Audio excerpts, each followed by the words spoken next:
Au volet santé, vers l'assouplissement des mesures drastiques contre la COVID-19 en RDC, ceci ressort de l'échange entre le président de la République et le docteur Jean-Jacques Muyembe qui a présenté au chef de l'État un certain nombre de propositions sur l'allègement des mesures en vigueur, notamment la réouverture des écoles et universités. C'est sur base de ces rapports et des données scientifiques transmises que le président de la République pourra prendre des décisions dans les jours à venir.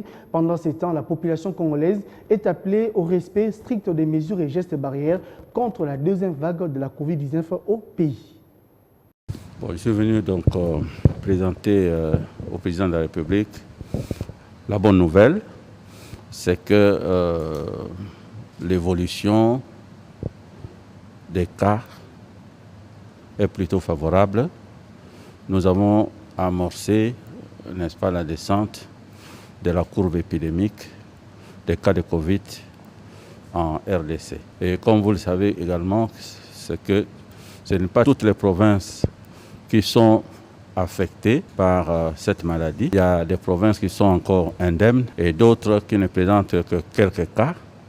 Et enfin, vous avez donc quelques provinces qui sont fortement infectées. Sur base donc de ces éléments, nous avons fait des propositions concrètes au président de la République et le président va donc examiner ces propositions et très prochainement, les décisions seront donc prises pour, en ce qui concerne la réouverture des écoles et des universités.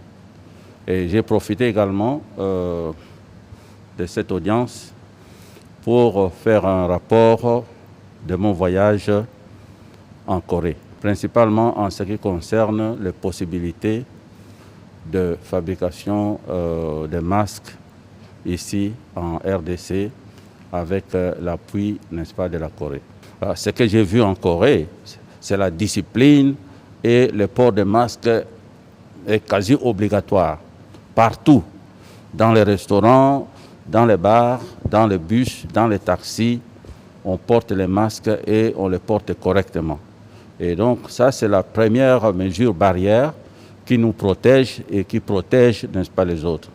J'invite donc la population à continuer à observer ces gestes barrières qui ont été donc édictés par les autorités sanitaires.